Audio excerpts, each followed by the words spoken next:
Bismillahirrahmanirrahim. Assalamualaikum warahmatullahi wabarakatuh. Selamat pagi dan salam sejahtera pada rekan-rekan pegiat desa, rekan-rekan tenaga pendamping profesional, juga pengurus BUMDes, pengurus Koperasi Desa Murah Putih, kawan-kawan BPD, perangkat desa, dan kepala desa maupun OPD yang pada pagi hari ini ngobrol desa di pagi hari ini, yaitu tanggal 1 Agustus tahun 2025. Ya, eh, topik pada pagi hari ini kita mengangkat sebuah topik yang share pengalaman kaitannya dengan apa saja yang dilakukan oleh rekan-rekan di tempat dampingannya. Dan nanti juga kita akan dikawal oleh Pak D. Koco, Pak D. Surya Koco terkait dengan ya, sambil mengantarkan ini Pak Dikoco. Ya, kemarin kami juga khususnya di Kabupaten Sidoarjo itu eh, Dinas Koperasi dan Perdagangan itu mengadakan pertemuan atau istilahnya kontak bisnis antara koperasi desa atau Kelurahan Merah Putih bersama beberapa eh, pihak ketiga yang itu ada berapa pihak, itu ada 10 pihak ketiga yang diajak untuk tampil di eh, kontak bisnis tersebut. Yang menarik saya kira kalau kalau jaringan sudah ada, tapi yang menarik adalah ketika kami bincang-bincang eh, dengan rekan-rekan pengurus Kopdes Merah Putih, saya kira lagi-lagi yang menarik apa yang dikatakan oleh rekan-rekan waktu di ngobrol desa juga, ya kita kembali ke prinsip-prinsip koperasi itu, bahwa membangun koperasi itu ya dari, oleh, dan untuk anggota. Nah ini saya kira yang perlu ditegaskan. Karena apa? Ketika ada tawaran bisnis, namun kan kalau eh, lebih cenderung untuk ini kan menawarkan produk, berarti kan eh, koperasi bagaimana memasarkan produk itu. Nah ini kan kembali lagi kaitannya dengan tadi prinsip ya. Saya menyampaikan bahwa ya tugas paling paling berat pertama adalah eh, pengurus koperasi itu adalah menggalang atau mengajak pada warga masyarakat desa itu untuk menjadi anggota koperasi. Ketika sudah menjadi anggota koperasi, membayar simpanan pokok, mungkin juga simpanan wajib. Nah ini baru katakanlah eh, koperasi tersebut itu mampu untuk melakukan tadi, memenuhi kebutuhan-kebutuhan eh, dari warga, dari anggotanya, sehingga sekalian sekalian melakukan identifikasi potensi dan apa yang dibutuhkan, sekalian mengajak menjadi anggota. Ya, ketika sudah menjadi anggota, saya kira akan melakukan kerjasama dengan pihak ketiga manapun, itu itu sudah ada modal, gitu loh. Sehingga kami sampaikan, ya kalau bisa mengajak anggota sekitar 1.000 anggota, saya kira koperasi itu sudah punya modal cukup besar, karena modal yang saya ajak itu simpanan pokoknya adalah 100 juta. Sehingga ketika punya 1.000 anggota, ya udah itu berarti udah ketika 100.000 berarti kan sudah menjadi modal 100 juta. Nah, saya kira ini sudah bisa bisa eh, melakukan kerjasama dengan pihak-pihak yang menawarkan. Karena ketika belum punya modal, ya untuk operasional dan lain-lain, ya kaitannya dengan koperasi juga tidak mudah itu. Ini karena juga ditekankan jangan jangan apa ya, jangan mengharap dapat hibah atau pinjaman sebelum koperasi tersebut kuat kaitannya dengan di internal koperasi tersebut. Ya, hingga ini kami kami sampaikan pada kawan-kawan yang ya bisa diskusi karena waktunya itu kan sangat mepet. Kayaknya kalau hanya setengah hari itu dengan begitu banyak pihak-pihak yang diajak ngomong kan akhirnya juga saya kira hanya mengantar aja. Tapi yang jelas bagaimana menurut saya adalah rekan-rekan pengurus koperasi Desa Merah Putih itu untuk memperkuat kaitannya dengan identifikasi potensi dan kebutuhan anggota dan mengajak menjadikan warga desa atau kelurahan itu menjadi anggota. Ini yang tekanan kami yang kami sampaikan. Eh, dan saya yakin dari rekan-rekan itu sebenarnya ada sebuah semangat itu. Ada sebuah semangat yang luar biasa dan mayoritas yang hadir karena 167 desa dan kelurahan, berarti yang mayoritas yang hadir adalah masih relatif muda itulah. Ini kan yang eh, harapan ketika memang eh, dari saya juga sampaikan dengan OPD yang terkait. Kalau mau menjadikan ini betul-betul hidup, saya kira perlu langkah kebijakan yang sangat konkret ke pengurus-pengurus koperasi ini. Sembari katalah pengurus koperasi mensosialisasikan dan untuk mengajak menjadi anggota, saya kira dinas koperasi juga harus mempunyai langkah kebijakan yang konkret. Ya saya paham juga kaitannya dengan anggaran jaminan. Nah ini saya kira kebijakan dan langkah dan kebijakan dari dinas ini yang menurut saya adalah eh, bisa salah satu terobosan untuk apa?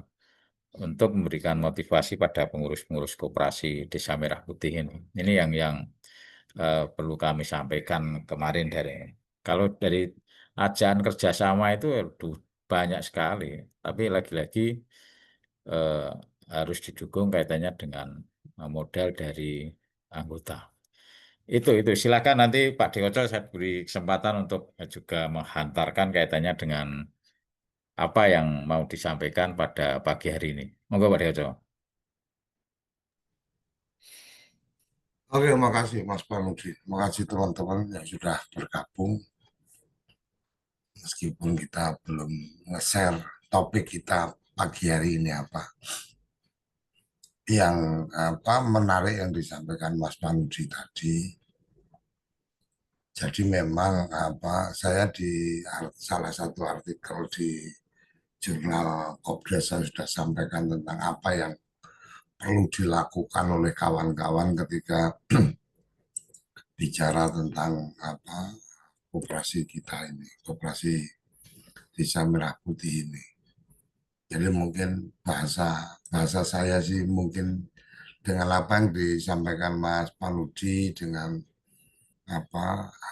perkembangan informasi ya, perkembangan informasi yang beredar dan seterusnya, termasuk salah satunya adalah tentang bahwa pinjaman ke Kopdes itu hanya akan dilakukan untuk atau diberikan kepada koperasi desa yang sudah berjalan dan sudah mendapatkan keuntungan, kan kira-kira seperti itu statementnya Pak Zulhas ya. Jadi beberapa kemudian yang saya tangkap apa, di perbincangan grup yang saya ikuti, yang kebetulan apa banyak teman-teman dari kepala desa itu kan kemudian mempertanyakan lagi maksud piye kan kira-kira kayak gitu ya Mas Panudi ya. Nah, ini katanya kemarin dapat akan dibantu permodalan, kemudian ditambah informasi lanjutan dari 5 miliar jadi 3 miliar, kemudian dari 3 miliar katanya ke Himbara, kemudian ada jaminan backup dari dana desa, dari DAU, dari dana bagi hasil. kemudian pertengahan bulan Juli itu disampaikan bahwa yang akan mendapatkan pinjaman adalah yang koperasinya sudah berjalan dan menunjukkan keuntungan. Jadi seperti terasa terjebak gitu. Artinya udah terlanjur semangat, kemudian lu kok ini. Saya mencoba mengambil sisi positifnya, Mas Panudi. Jadi mungkin di bercandaan kita mungkin pernah terdengar bahwa kita ini apa tersesat di jalan yang benar kan kira-kira kayak gitu. Jadi terjebak di jalan yang benar mungkin. Jadi agenda koperasi memang menurut saya adalah agenda yang yang sangat baik ketika kemudian dilihat sebagai sebuah kesadaran bahwa memang ini menjadi kebutuhan bersama.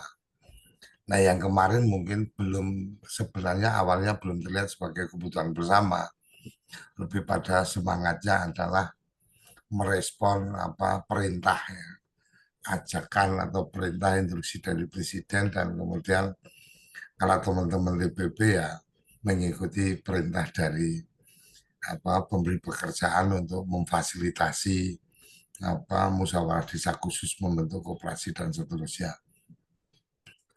Tanpa bekal yang cukup, kawan-kawan kemudian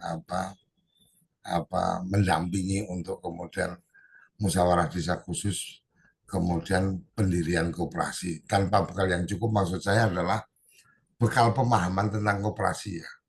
Tapi kalau pemahaman tentang musyawarah desa khusus ya udah katam lah kawan-kawan. Tapi kalau koperasi mungkin ada yang masih kurang cukup punya bekal tapi tetap berani memberanikan diri untuk melakukan itu. Jadi ya ini ada hal yang positif yang kita bisa lihat ya tentang bagaimana kemudian secara masif dan secara kelembagaan.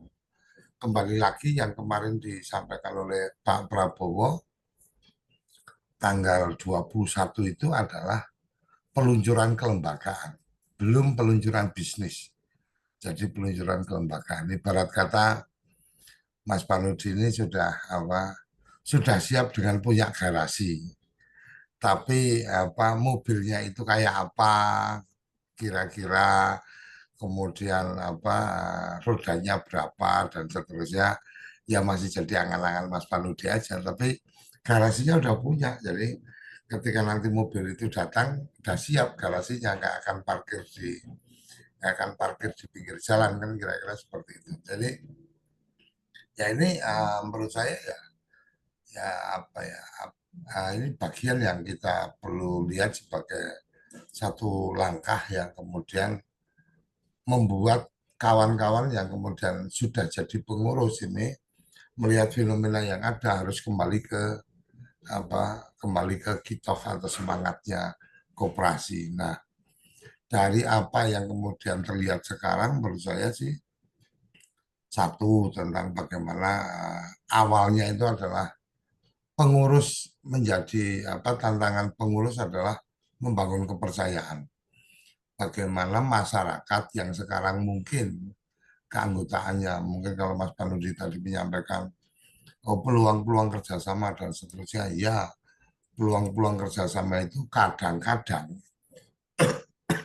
mereka kan melihatnya bahwa apa eh, fata morgananya kan gitu, kira-kira di tengah gurun gitu kan. Kemudian melihat panas itu kan seperti ada apa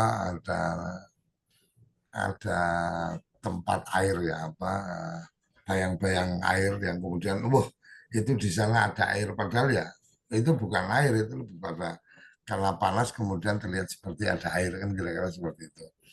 Bisa jadi kawan-kawan yang waktu kemarin datang ingin menawarkan kerjasama itu membayangkannya seperti itu. Jadi membayangkan kalau ketemu sama Pak Nudi sebagai ketua koperasi, langsung lihatnya desanya Pak Nudi desa apa ini. Langsung dilihat nih dari data kependudukan ada 5.000 warga di desanya Pak Nudi. Oh, kemudian dilihat dari websitenya desa ada sekian petani, bla bla bla dan sebagainya. Kebayang bahwa wah ini cocok ini kerja sama Pak Nudi untuk kemudian jualan pupuk nih, atau mungkin jualan kopi atau apa jualan minyak goreng. Udah langsung bisa ngitung kan, warganya Mas Paludi sekian, maka kalau kebutuhan minyak goreng tiap tiap minggunya sekian, maka Panudi bisa jualan segini banyak gitu kan. Jadi mungkin mereka juga belum melihat apa kondisi real lapangannya. Sisi yang lain ya karena data-data itu yang memang sudah tersaji. Jadi, nah ini yang menjadi tantangan adalah bagaimana pengurus ini mampu memberikan apa ya, mampu memberikan keyakinan atau kesadaran kepada warga masyarakat untuk kemudian percaya bahwa bareng-bareng kita itu bisa mendapatkan manfaat dari berkoperasi. Nah, yang kedua yang sempat saya berikan catatan adalah fokus pada masalah dan kebutuhan nyata dari masyarakat. Jadi satu kalau kita sudah tahu kebutuhan masyarakat maka atau apa potensi yang ada di masyarakat, maka kita bisa menentukan arah ini, menentukan arah bahwa koperasi ini akan dibawa kemana. Nah, kalau masalahnya atau fokus potensi masalahnya sudah ada, maka ya memulai dari hal yang kecil. Jadi jangan kemudian terpikirnya langsung berpikir dapat pinjaman 3 miliar, mau bikin ini, mau bikin ini, mau bikin ini. Sementara mau bikin ini, mau bikin ini, mau bikin ini, itu tidak merupakan jawaban dari kebutuhan masyarakat. Ya akhirnya punya risiko untuk kemudian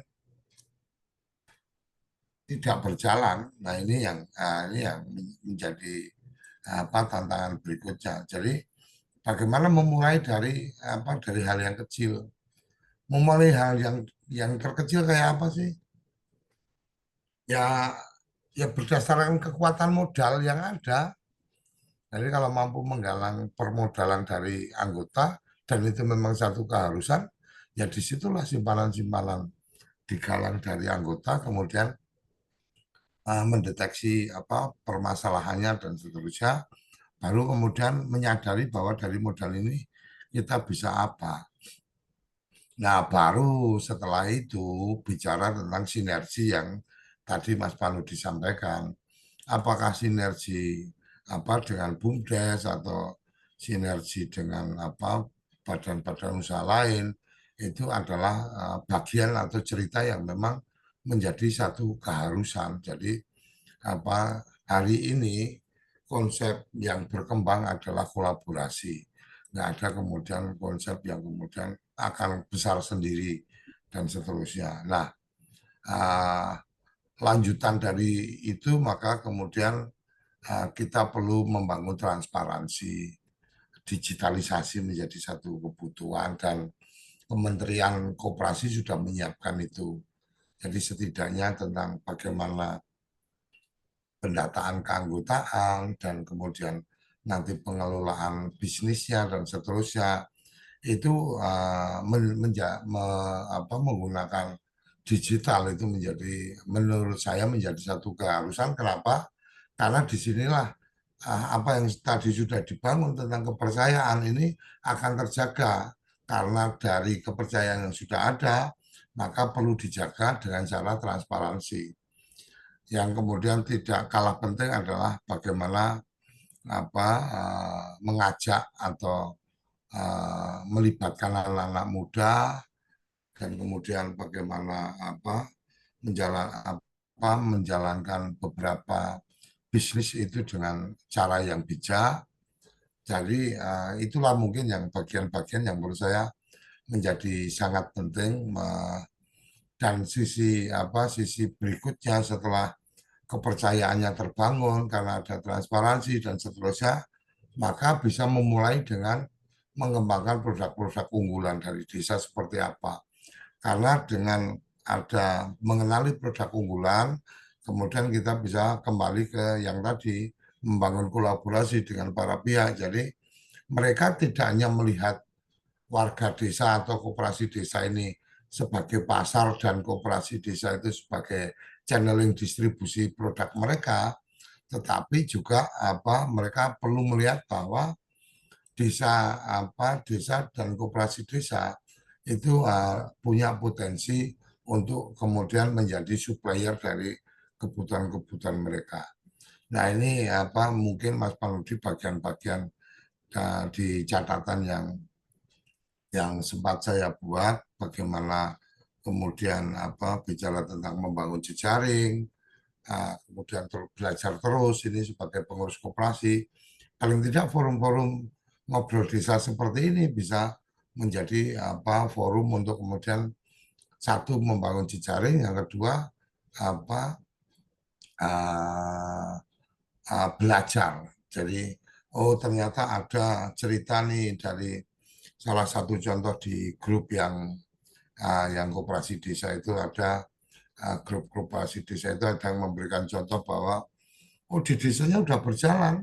Caranya memulainya dari mana? Mengumpulkan apa simpanan mengajak anggota masyarakat untuk bergabung, mengumpulkan simpanan dan kemudian mereka mendistribusikan produk-produk sesuai kebutuhan. Jadi ada yang sudah mulai berpikir menjadi distributor untuk minyak goreng umpamanya, udah bertanya di grup kira-kira kita ada nggak yang bisa membantu untuk berakses ke pabrik minyak produsen minyak goreng curah dan seterusnya. Artinya dia sudah mengenali potensi anggotanya sehingga kemudian sudah siap untuk melakukan tahapan-tahapan berikutnya. Saya pikir ini yang menjadi penting, menarik untuk kemudian kita berikan kesadaran, pemahaman bahwa ya inilah yang kemudian ada di depan kita. Jadi kalau seperti yang tadi saya sampaikan, ya bersyukurlah kita karena terjebak atau tersesat di jalan yang benar. Kenapa di jalan yang benar? Ya karena ya memang jalan yang paling benar ya berkooperasi untuk kemudian memberdayakan masyarakat, ya memberdayakan masyarakat itu ya berkooperasi. Kalau memberdayakan atau mengembangkan potensi desa dan memberikan kemanfaatan ke desa, ya jalan yang benar ya badan usaha milik desa. Karena sebenarnya bangsa ini itu dibangun oleh orang-orang yang visioner, Mas Panudi, menurut saya. Bagaimana bahwa ekonomi dibangun berdasarkan asas kekeluargaan, itu sesuatu yang luar biasa. Kalau sudah asasnya kekeluargaan, gotong royong, apa yang disampaikan Presiden Prabowo dengan serakah nomik itu nggak akan ada.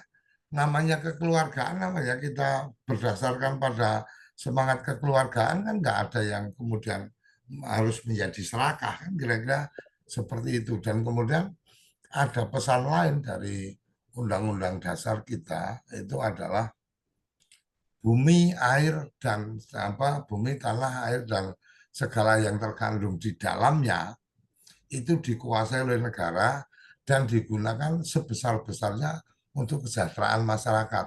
Nah, inilah bagian yang kemudian BUMDes itu bagian negara kecilnya di desa karena sudah punya hak-hak kewilayahan dan subsidiaritas dan rekognisi, maka ya semua yang ada potensi yang ada di desa itu bagaimana kemudian dikuasai oleh desa dan dimanfaatkan, bukan dikuasai oleh desa yang dijadikan pegangan utama, tapi dimanfaatkan sepenuh-penuhnya untuk kesejahteraan masyarakat ini makanya satu dan dua dari pasal 33 Undang-Undang Dasar kita itu ya menjadi pegangan tentang bagaimana Kopdes dan BUMDes ini bisa berkolaborasi. Kira-kira itu Mas Panudi. Nah, apa sebenarnya peluang-peluang bisnisnya?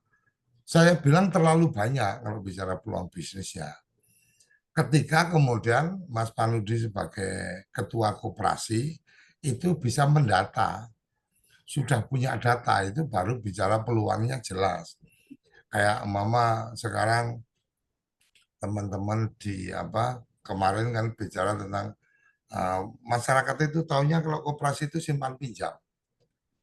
Nah, ya tinggal dipelajari aja bahwa oke, kalau kamu apa memang tertarik dengan apa simpan pinjam, sebenarnya kamu pengen pinjam untuk apa nih?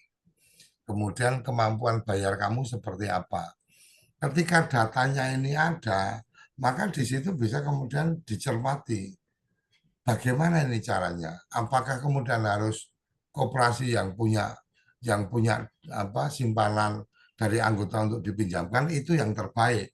Tapi kalau belum bisa seperti itu, ada cara gampang yang tidak perlu modal, cukup modal ruangan, bahkan nggak perlu pakai ruangan juga bisa, cukup modal kemauan. Modal kemauannya gimana? Ya dari data apa dari data apa yang masyarakat yang kira-kira memang membutuhkan pinjaman, diidentifikasi kebutuhan pinjamannya untuk apa, besarannya berapa dan seterusnya. Datang ke bank, datang ke bank ngobrol bahwa koperasi tempat Mas Panudi siap untuk menjadi mitra bank untuk kemudian menyalurkan kredit usaha rakyat. Kan udah, apakah bank itu kemudian membuka koperasi Mas Paludi ini menjadi agen dari laku pandai mereka? Ada agen 46 kalau BNI, ada Briling kalau BRI, Mandiri juga punya apa Mandiri juga ada. Bahkan yang terakhir Pegadaian juga punya. Bahkan kalau kemudian ternyata oke, aku itu bisa pinjam dan aku punya jaminan, aku punya emas dan seterusnya. Loh, koperasinya Mas Panudi bisa jadi agen gade yang bisa menerima apa, menerima aset orang untuk ingin apa digadekan, tinggal bermitra dengan pegadaian. Banyak yang bisa dilakukan ketika kita paham apa yang kita miliki dengan keanggotaan di desa kita. Mungkin itu Mas Paludi tambahan dari saya tentang apa ya bisnis apa temu bisnis itu jadi penting ya, tetapi temu bisnis itu bisa jadi hanya ngumpul-ngumpul ngopi dan makan snack bareng-bareng gitu kan, ketika kita juga belum punya basis data. Kan pelajarannya Mas Panudi ke teman-teman di desa kan apa kuasa data desa harus bisa membaca data dan seterusnya. Nah sekarang ya koperasi mungkin kita bisa aja untuk ke arah itu. Mungkin itu Mas Paludi, terima kasih. Ya, terima kasih Pak D.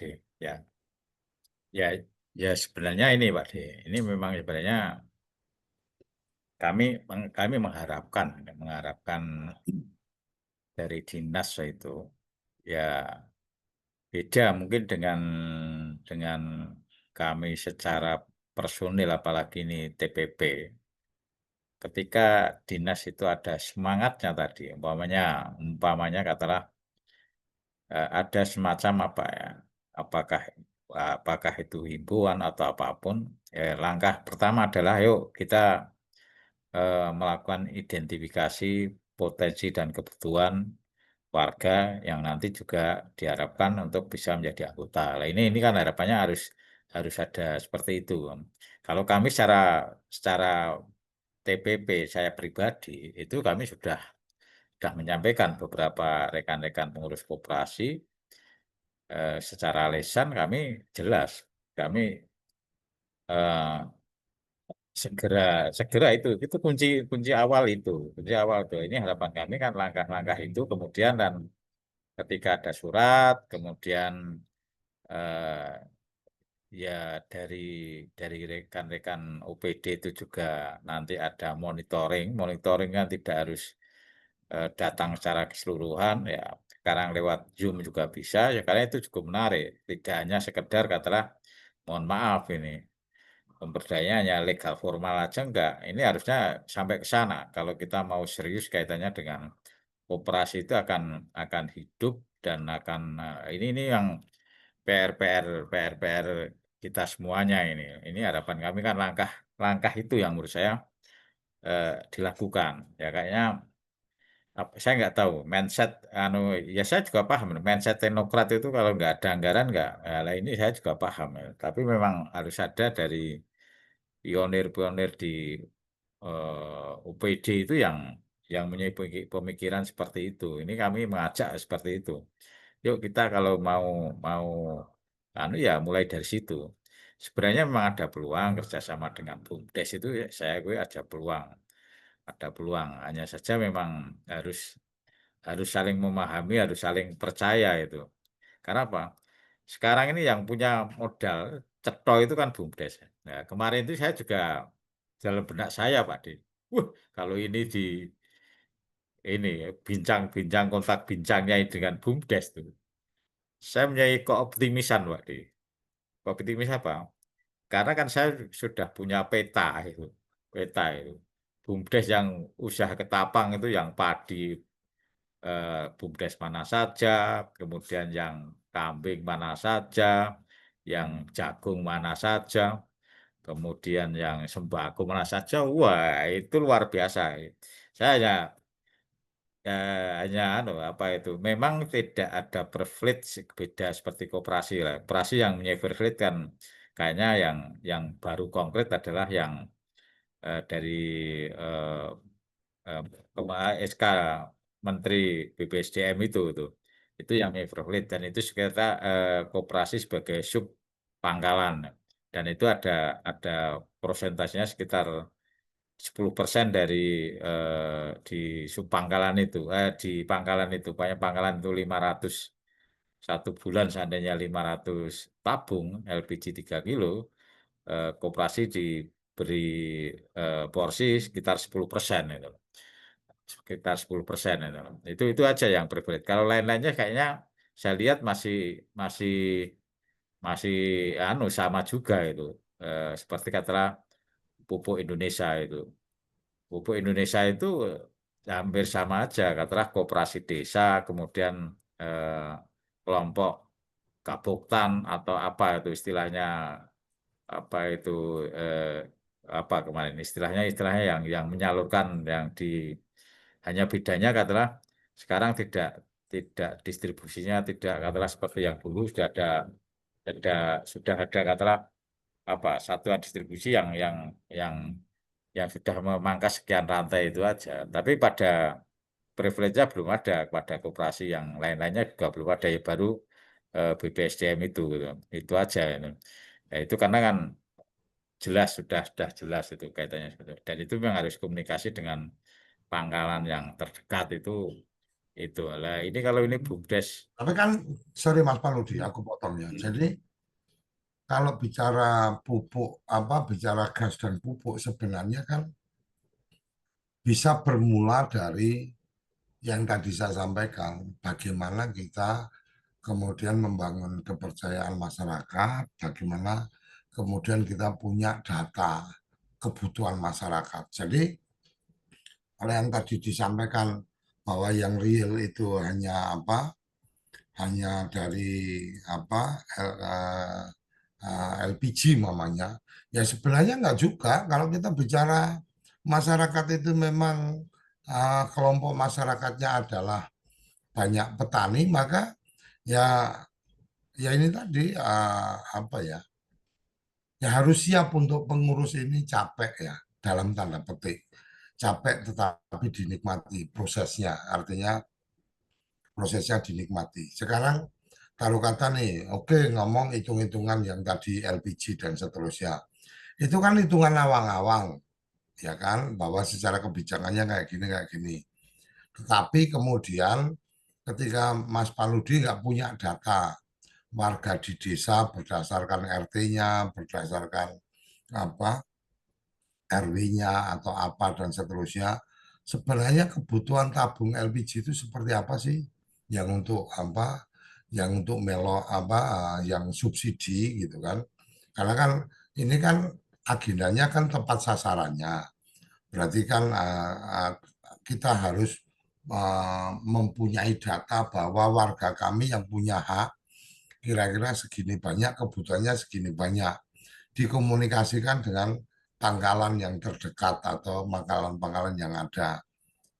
Sampai di sini aja Mas Panudi, masih ada terbuka ruang untuk kemudian bicara tentang memberikan kemanfaatan kepada anggota keberadaan koperasi. Taruh kata kemudian oke modalnya bisa dari warga yang seperti kemarin kita obrolin.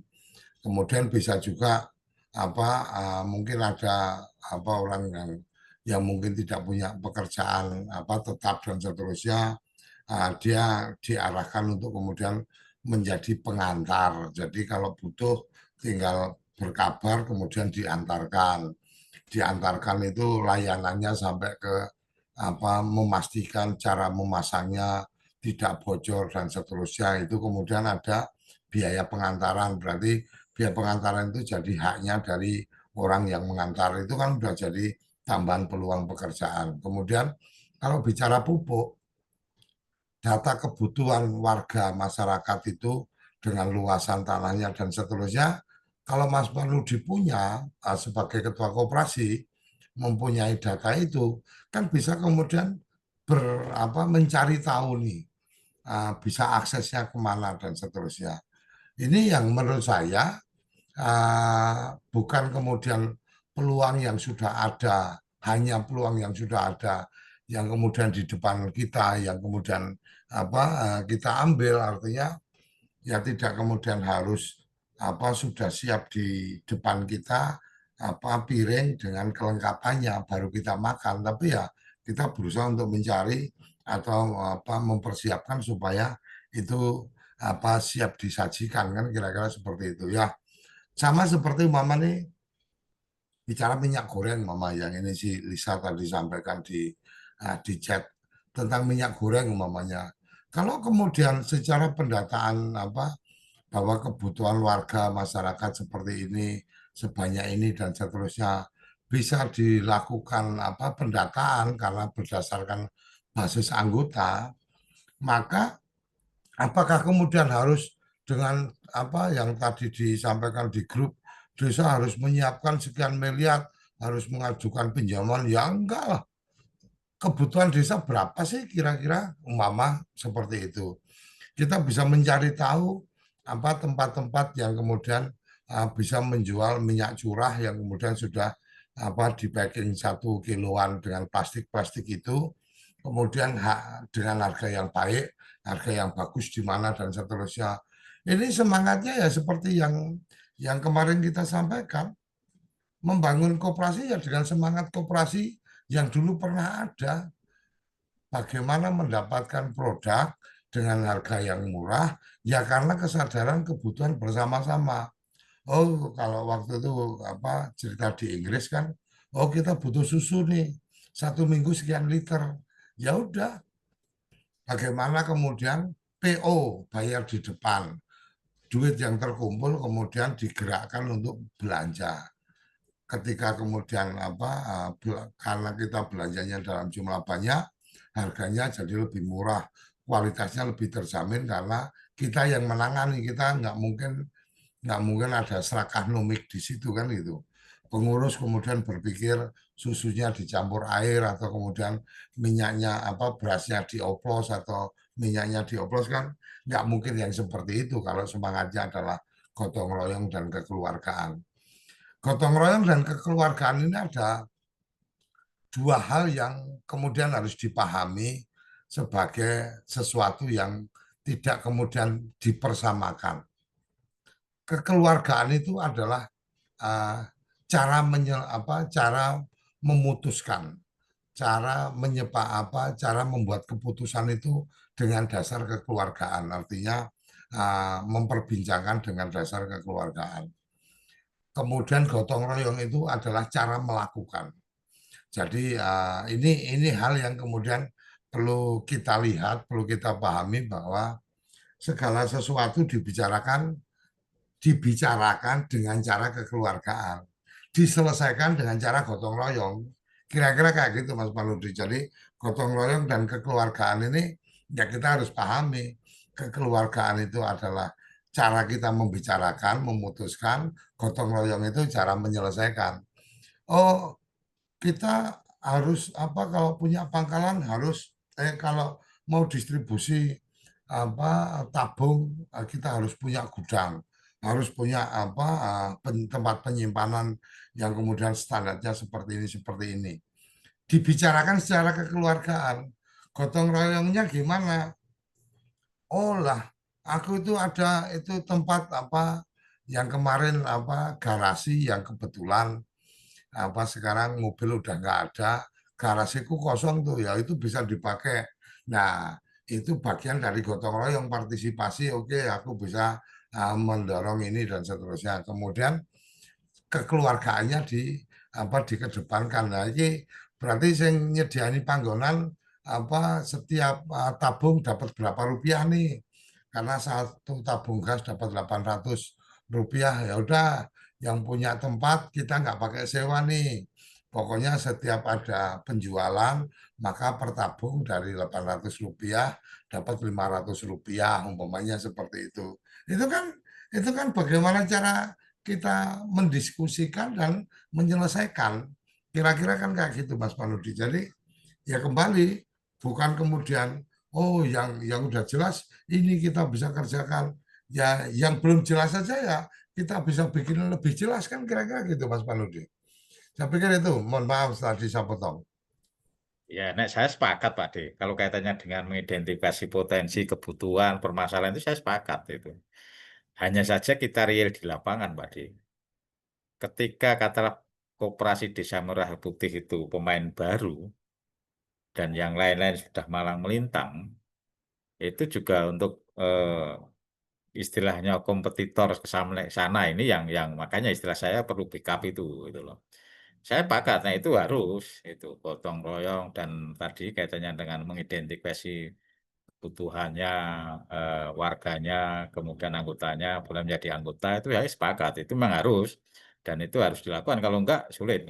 Hanya saja istilah saya itu koperasi Desa Merah Putih ini pemain baru dan yang lain adalah kompetitornya adalah yang sudah malang melintang. Kalau ini ya ada istilahnya dalam tanda kutip backup itu juga ya perjuangan pengurusnya semakin berat. Itu kita kita ngomong real ya pasti perjuangan pengurusnya semakin berat itu. Ini kan harapan kami juga ada backup seperti itu Pak D. Itu loh. Itu biar nanti rekan-rekan pengurus koperasi, saya paham juga ya rekan pengurus koperasi itu ya berbagai macam lah. Ada yang spiritnya memang ada yang idealis. Kemarin kan ketemu orang yang idealis, tapi ada juga yang hanya apa mindsetnya itu hanya dapat apa informasi-informasi hoak yang dari itu lah ini kan beda-bedanya itu yang idealis tadi ya dia sudah ngomong itu kita nggak hanya formalitas Pak kalau formalitas ngapain itu wah ini saya justru bagi rekan-rekan pengurus koperasi yang seperti ini anak muda Pak ini malah kami semakin kuat untuk mendorong ini lah ini harapan kami juga eh, backup dalam tanda kutip bukan backup anu tapi backup kaitannya dengan apa ya ketika pemain-pemain yang sudah lama jangan sampai katalah ya namanya pemain lama pasti kan linknya sudah banyak hubungan emosionalnya sudah tinggi nih ini kan ini sebenarnya harapan kami seperti itu biar nanti eh, pengurus-pengurus koperasi itu semakin wah yang idealis saya yakin yang idealis pasti eh, dengan berbagai macam cara itu pasti akan dilakukan karena apa? Karena ya tadi dia diberikan kepercayaan ketika dipilih di Musdesus itu ini nggak sembarang hanya milih seorang ketua atau seorang wakil ketua. Ini harapan kami eh, dari berbagai macam variasi itulah. Ini harapan kami untuk bisa ada backup itu Pak D. Gitu lah. Nah, saya sepakat katanya. Anu wis semangat, beliau juga semangat yang kata idealis itu semangat ya. Karena apa? Dia masih muda, single, dia pendidikan sudah cukup, IT oke, ya, akhirnya kan ada semangat. Makanya kami juga juga mulai mulai katalah untuk mewujudkan adalah koperasi-koperasi yang pengurusnya memang visioner dan semangat itu Pak D. Itu harapan kami sampai ke sana. Monggo rekan-rekan yang pengen urun rembuk kaitannya dengan pagi hari ini, saya yakin rekan-rekan kan kalau yang TPP itu pasti menghadapi lah. Itu pasti menghadapi mesti jujur hati itu pasti. Karena apa? Yang paling dekat itu yang kemarin jenengan yang memfasilitasi, yang menerangkan kaitannya dengan pembentukan pendirian ya. Saya yakin di jujur hati itu ada ya yang yang paling dekat karena apa? Ya mungkin dari segi kalau rekan-rekan PLD rata-rata dari segi umur juga masih muda-muda. Kemudian yang sering berseliweran di desa sehingga kan rekan-rekan pasti yang anak-anak muda itu kan lebih enak ketika kalau dengan birokrasi itu kadang sungkan, tapi mungkin dengan rekan-rekan yang sudah keluar masuk di desa, kemudian dekat dengan Karang Taruna, dekat pemuda, kan rata-rata pengurusnya kalau yang masih muda-muda itu akhirnya kan curhat. Monggo rekan-rekan, kami beri kesempatan untuk menyampaikan apa yang dialami ketika kalau ini kaitan koperasi atau yang lain. Monggo. Mungkin sambil nunggu yang lain Mas Panudi. Ini ya ini menarik juga sebenarnya apa forum kita ini ya. Jadi ada bagian-bagian yang sebenarnya kita juga apa yang seperti Mas Panudi tadi sampaikan. Kalau mau ngomong koperasi ya pengennya ketemu sama pengurus yang punya idealisme, yang punya semangat dan seterusnya.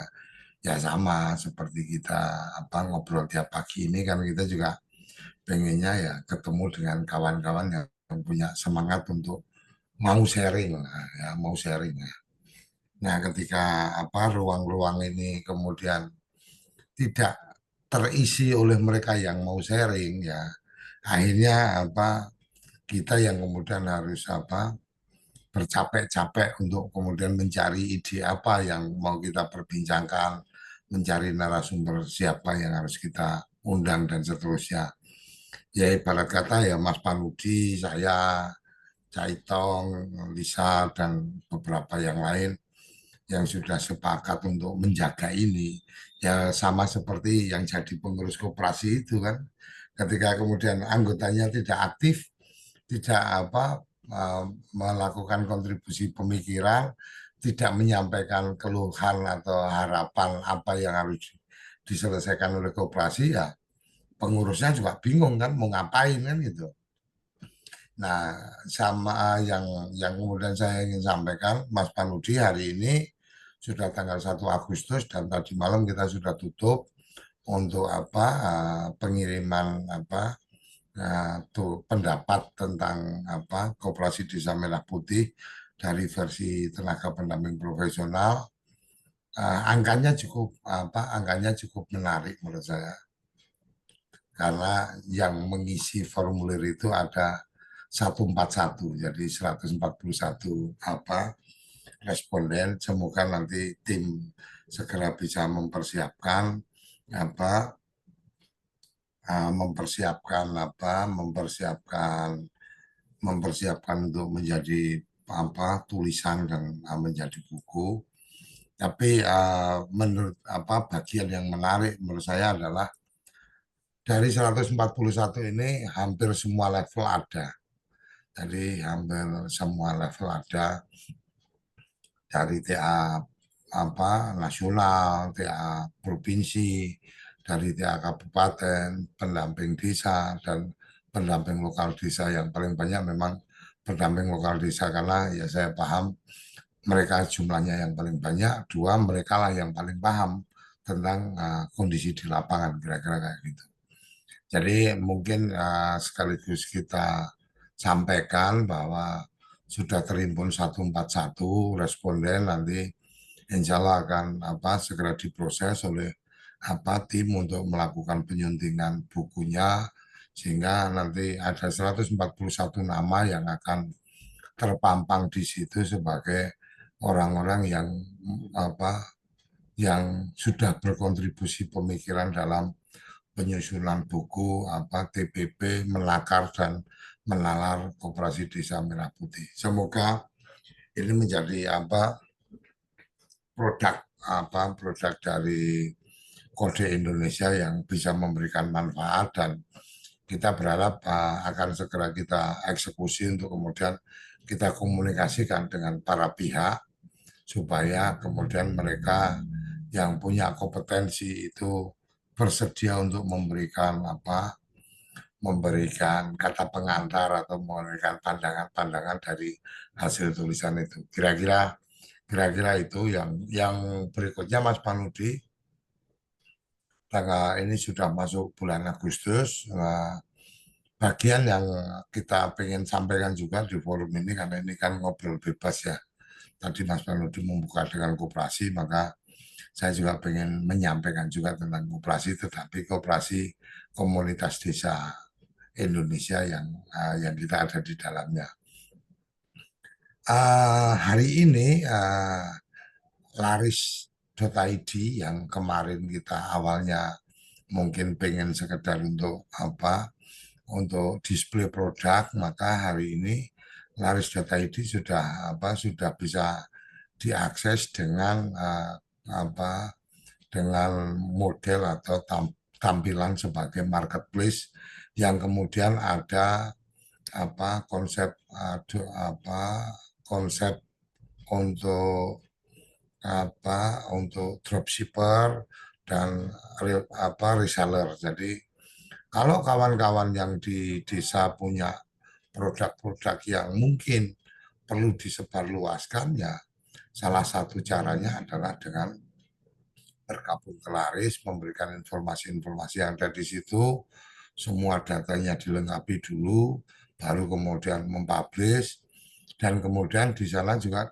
ada ruang untuk ketika kita jualan ada yang bantu menyebarluaskan, dan ada transaksi, mereka yang menyebarluaskan juga akan mendapatkan komisi dari apa yang kita jual. Itu bagian-bagian yang mungkin minggu depan kita akan sosialisasikan lebih detail cara pemanfaatannya. Jadi semoga Agustus ini menjadi sesuatu untuk Kode Indonesia berkontribusi untuk keperluan teman-teman di desa.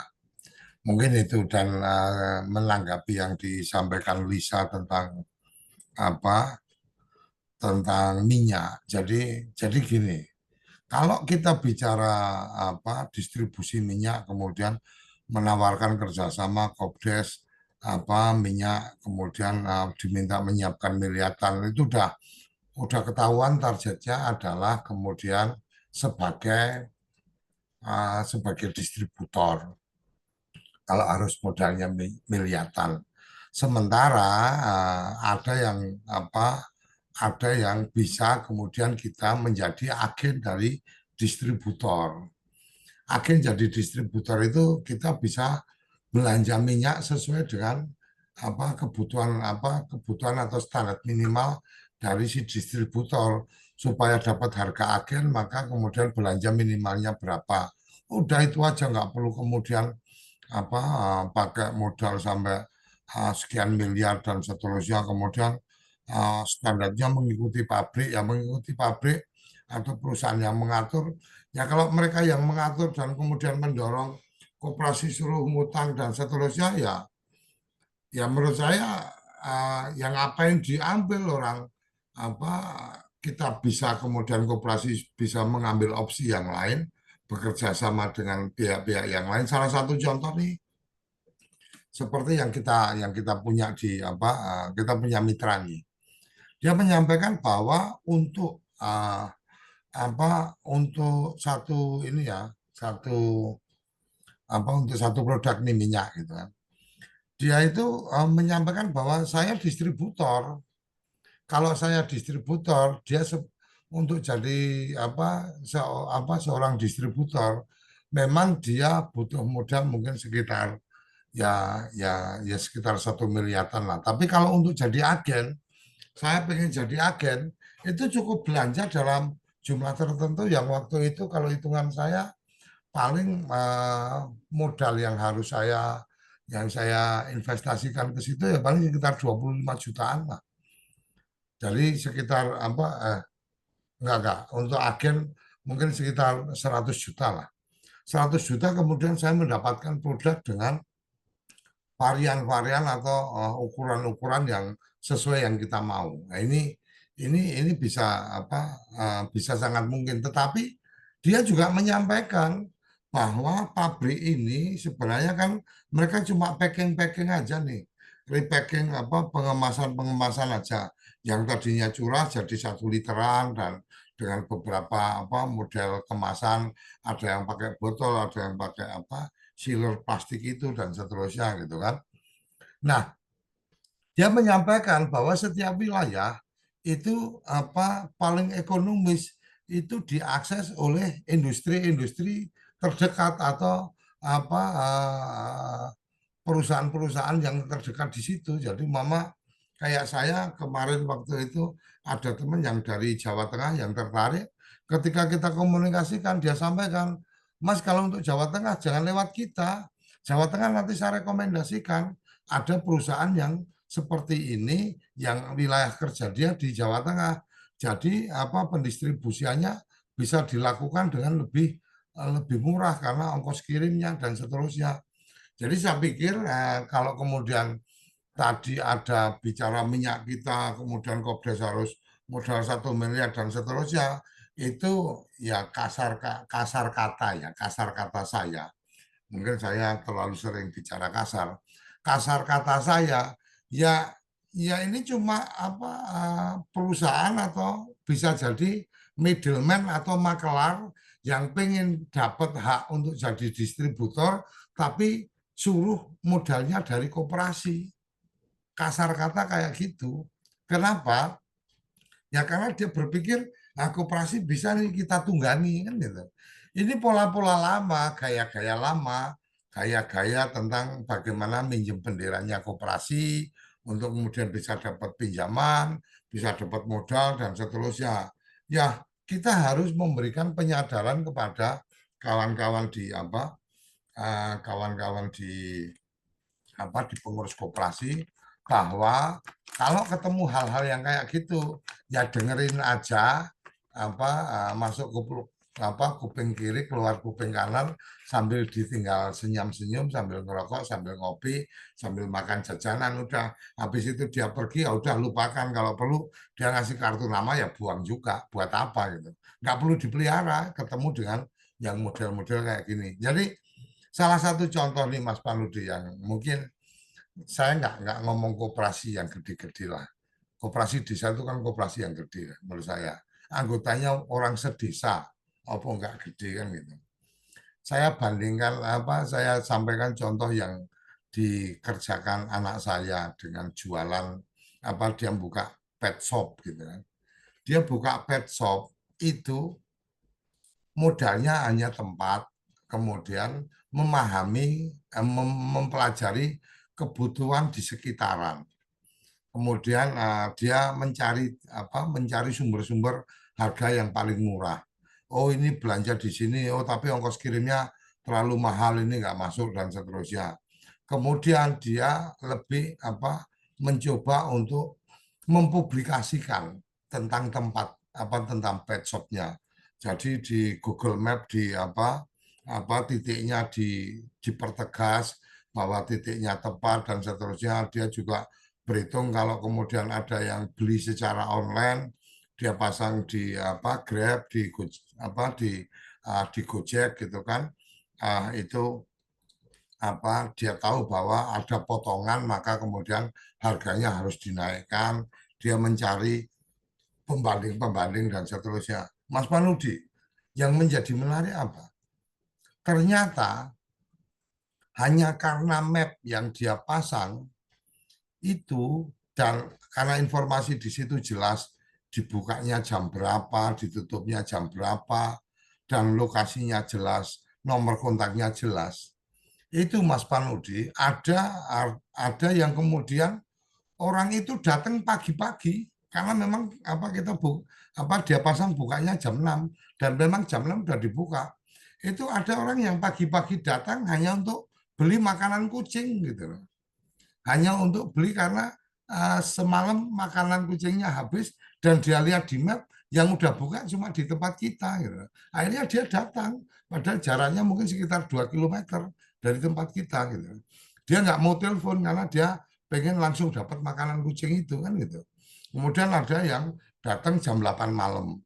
Karena mungkin yang lainnya rata-rata sudah tutup tuh Mas. Kita tutupnya jam 9 malam. Jadi ada orang yang hampir jam 9 baru datang sambil minta maaf. Maaf ini pasirnya apa habis, kasihan kucing saya dan seterusnya. Artinya apa? Artinya ya bagaimana kita memanfaatkan apa dan mengolah semua informasi yang kita punya termasuk seperti yang ini. Taruh kata seperti minyak goreng mamanya. Oke, siapa yang tertarik sih sebenarnya di urusan minyak goreng? Mungkin saya bisa juga mengundang kawan yang bermain di urusan minyak goreng mamanya. Bisa merekomendasikan kalau tempat-tempat di mana, maka rekomendasinya ke PT-PT yang di mana, yang terdekat dan seterusnya.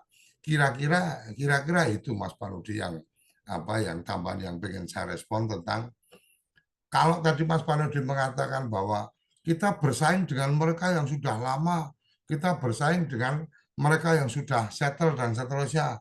Mas, Nokia itu selesai, Mas. Nokia itu kurang apa gedenya gitu loh. Karena dia terlambat mengantisipasi perkembangan apa teknologi dan dia merasa sok besar, ya gulung tikar, Mas. Ya sekarang kalau mereka-mereka yang merasa sudah punya gudang besar dan seterusnya, duitnya udah banyak, kemudian arogan bahwa dia nggak mungkin terkalahkan. Nah dengan teknologi yang sekarang ada satu orang yang kemudian ditempatkan di kantornya desa, cukup dimodali laptop sama apa handphone nomor WA, kemudian semua layanan cukup pakai WA, siapa aja yang butuh apa cukup WA, nanti ada operatornya, dari operator tinggal perintah apa Pak siapa pakai sepeda atau pakai motor, ada keranjangnya, kebutuhan apa diantar di sana, tolong apa nanti kalau sudah diantar ya tambahanlah untuk si bapak itu yang sudah ngantar. Ya kira-kira Mas Panudi, apa mak-mak yang kebetulan pas mau masak, loh kok minyaknya habis? Ya daripada jalan kaki untuk apa, kemudian dia mungkin jauh dari apa dari toko gitu kan. Nah, dia langsung ingat, oh iya WA ke koperasi aja nih, minta minyak dong 1 liter, tolong diantar cepat. Terus nanti dari operator tinggal menyampaikan, oh ya minyaknya siap, kebetulan bapaknya belum datang paling sebentar lagi. Oke, Bu, ini bapaknya udah datang, mau nggak diantar sekarang? Ya, bayar langsung ya Bu, langsung kirim apa krisnya, langsung ibunya bayar. Oh enggak, saya nggak ada rekening. Nanti saya titipkan ke bapaknya. Ya, Ibu jangan lupa itu bapaknya dikasihlah rokok 1 batang dan seterusnya. Oh, udah apa itu bisa bisa putus Mas. Apa toko-toko yang sekarang sudah ada bisa apa bisa kalah ketika kemudian ada inovasi-inovasi yang dilakukan. Sekarang teknologi sudah sangat membantu apa apa memotong jalur distribusi itu sangat mungkin luar biasa. Jadi saya pikir Mas Panudi, mereka-mereka yang sudah cukup lama, mereka pemain besar, kalau kita nggak didukung oleh pemerintah ya nggak mungkin. Pertanyaannya, sebenarnya kan kalau kita tidak didukung tidak mungkin, bukan oleh pemerintah, tetapi bisa juga didukung oleh diri sendiri, kreativitas kita kan kira-kira seperti itu. Jadi menurut saya itu bagian yang apa menjadi tantangan apa dari kawan-kawan, apalagi kalau bicara identifikasi potensi, kan sebenarnya sebelum di apa di musyawarah desa khusus kan memang sudah ada identifikasi potensi yang diminta untuk teman-teman TPP menyiapkan. Jadi identifikasi potensi tutup mata loh. Waktu sebelum musda saja kita sudah mengidentifikasi potensi, ada sekian petani, ada sekian luasan hektar sawah, ada sekian luasan hektar ladang. Dari situ langsung ngobrol sama apa kawan baiknya Cak Itong kan gitu. GPT tinggal tanya, ini wargaku sekian banyak, luas lahannya sekian dan seterusnya kan. Kemudian coba identifikasi kebutuhan pupuk NCL, pupuk NPK, pupuk urea dan seterusnya. Kemudian sampaikan lokasinya di mana. Bantu saya untuk membuat perakiraan waktu kebutuhan. Dijawab, Mas, ada pembantu yang luar biasa yang kita bisa suruh kapan saja, tidak pernah mengeluh, dan kalau bergabung bareng-bareng sama kita itu bisa bisa bisa bisa dapat ChatGPT Pro gitu kan. Itu dia akan langsung menyampaikan salam, salam kawan desaisme. Udah, saya pengen ini, udah tinggal sampaikan aja. Ordinat tempat saya tinggal di sini. Kira-kira tempat terdekat jualan kambing di mana. Itu aja dia bisa nyarikan, Mas. Apalagi kalau kemudian kita punya data warga desa. Ini Mas Ahmad Taufik senyum-senyum aja. Ini kan, nah kan gitu kira-kira. Oh, saya tinggal di sini, ordinat saya di sini. Kemudian carikan saya di yang terdekat dari saya, tempat penjual pupuk. Itu ketika ada orang yang jual pupuk dan masang map, dia langsung kasih tahu, Mas Ahmad Topik yang dekat dengan tempat Anda, namanya toko ini, lokasinya dari tempat Anda sejauh ini. Terus itu pinternya luar biasa, ditanya apa saja selama kita tahu cara tanyanya, dia punya jawabannya. Kira-kira kayak gitu, Mas Panudi. Jadi tidak harus karena dukungan pemerintah, karena birokrasi yang memberikan rekomendasi dan seterusnya, tapi karena kreativitas dari teman-teman pengurus dan paham dengan permasalahan yang dihadapi oleh warga, maka kita perlu melihat bahwa setiap permasalahan itu adalah peluang. Masalah masyarakat adalah kesulitan dapat minyak, itu peluang. Kesulitan dapat pupuk, itu peluang.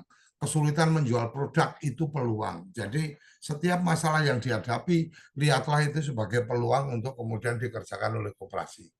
Kira-kira gitu, Mas Paludi. Aku terlalu berapi-api ini. Terima kasih. Ya, terima kasih.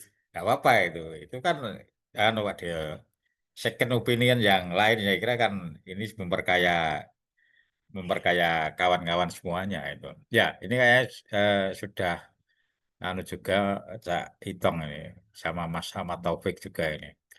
Ini sebelum sama Mas Ahmad Taufik, Cak Itong ini.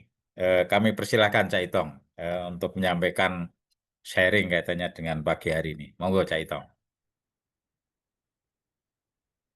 Ya, terima kasih Mas Panudi. Ngapunten ini listriknya baru hidup ini, sehingga baru gabung.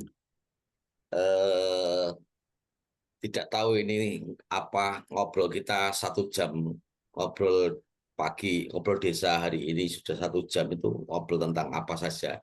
Saya barusan mencoba menggunakan alat bantu AI companion masih belum terjawab, masih tidak ada jawaban yang bisa saya akses nih. Notifikasinya tidak banyak yang terjadi sejak AI compilation diaktifkan ya. Oke. Nah, tapi saya coba meraba-raba tadi kaitannya dengan ada beberapa kata kunci yang sampaikan Pak Dekoco. Teknologi, ada AI, kemudian kemudahan-kemudahan yang bisa kita dapatkan dari AI atau teknologi-teknologi informatika yang sedang berkembang. Memang betul hari-hari ini tinggal kreativitas dan kedalaman kita berpikir. Sehingga misalkan dalam konteks AI, semuanya akan bisa terjawab dengan dalam juga ketika kita menggunakan menggunakan pola pikir yang juga dalam mempergunakan AI. Dan ini merupakan salah satu tantangan kita bagaimana generasi, kalau Pak Dekoco, Mas Panudi, saya, Pak Ahmad Taufik dan yang lainnya yang hadir ini nggak tahu generasi apa begitu ya. tidak salah kita ini generasi Z ya, X ya, generasi X lah. Nah, generasi X ini kan tampaknya hidupnya sudah lama, tetapi kita sedang mengalami ketertinggalan teknologi. Ini satu hal yang menjadi tantangan, sehingga kita harus terus berlari kencang dalam rangka dalam rangka mengejar ketertinggalan. Salah satu hal yang patut untuk kemudian kita lakukan dalam mengejar ketertinggalan tentu saja dari interaksi-interaksi, baik interaksi sosial yang sudah dipersiapkan oleh berbagai macam teknologi, ataukah berinteraksi secara offline begitu ya, secara offline, sehingga dari sanalah kemudian kita akan menemukan banyak cerita, kisah dan sebagainya yang bisa kemudian mengajak kita semuanya untuk terlibat secara aktif di dalam proses pengejaran teknologi tadi itu. Nah, kalau kita tarik dalam konteks desa sebetulnya juga, apa yang menjadi kesulitan-kesulitan itu sekarang bisa ditembus ya, bisa ditembus. Sehingga ketika ada orang yang bertanya, atau misalkan kami TPP gitu ya, TPP ada regulasi, misalkan regulasi terbaru misalkan tentang Peraturan Menteri Keuangan nomor 49 tahun 2025 tentang pinjaman dana untuk untuk koperasi. Orang dulu mungkin bilang, waduh saya nggak tahu aturannya gitu ya, nggak tahu peraturannya begitu ya. Kalau ada beberapa hal yang sedang didiskusikan, orang-orang dulu biasa seperti itu. Saya pun dulu seperti itu. Tapi sekarang ketika waduh saya nggak tahu peraturannya. Wah ini berarti kita kurang gaul begitu ya.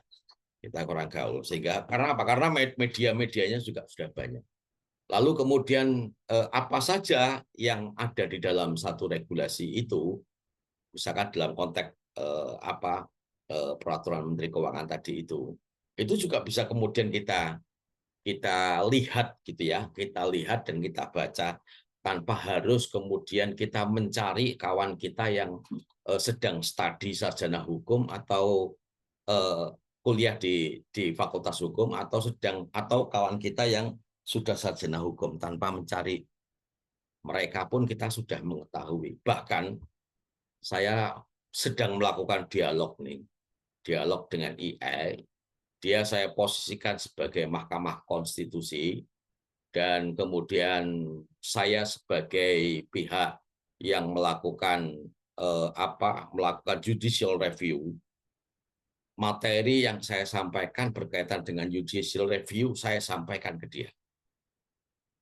Ternyata luar biasa, dia memainkan peran sebagai seorang hakim Mahkamah Konstitusi. Saya ikuti alurnya, ternyata hampir faktual, Mas Paluti, hampir faktual. Faktual itu maksud saya ya dari runutan-runutannya, dia pun kadang-kadang juga minta diberi kesempatan untuk melakukan rapat antar hakim Mahkamah Konstitusi. Sampai segitu. Dan hari ini adalah hari ketiga saya memasuki berbincang-bincang dengan AI yang saya perankan dia sebagai seorang hakim Mahkamah Konstitusi. Andai kemudian fatwa-fatwa dia kemudian bisa menjadi gambaran bahwasanya perjuangan untuk melakukan satu judicial review melalui AI itu benar, kemudian dikabulkan, maka menurut saya itu menjadi gambaran yang bisa kita ambil ketika kita mau melangkah pada proses pengajuan peninjauan kembali satu regulasi. Nah, tinggal ini yang kemudian kita bandingkan. Bahkan kemudian ini yang perlu kita coba hari ini dari keputusan politik hukum yang disampaikan oleh Presiden Prabowo Subianto terhadap abolisi Lembong misalkan. Ini juga bisa kemudian kita tidak sekedar kemudian kita membuat artikelnya, tetapi bagaimana dalam konteks hukum, misalkan dalam konteks hukum, keputusan politik ini memiliki potensi tetap selamanya, ataukah masih bisa kemudian dijadikan kelak, misalkan jika ada persoalan lagi, apakah kemudian bisa di apa di apa ya diukrek-ukrek gitu ya, diukrek-ukrek itu misalnya diungkit kembali. Nah, ini yang perlu kemudian kita coba banyak hal untuk melakukan observasi dalam rangka penggunaan teknologi. Itu akan memajukan diri kita. Syukur-syukur kalau misalkan nanti bisa memajukan banyak hal lah ya, banyak hal, utamanya komunitas-komunitas besar ini. Itu mungkin Mas Panudi yang bisa saya sampaikan. Mohon maaf kalau misalkan apa yang saya sampaikan belum terkoneksi dengan topik yang sedang dibahas. Ya, terima kasih Saitong. Enggak, ini saya kira semuanya bisa terkoneksi karena ini kan terkait dengan ngobrol berbagai macam. Ini saya beri bisa kesempatan nih ada Mas Ahmad Taufik. Taufik, monggo Mas Ahmad Taufik.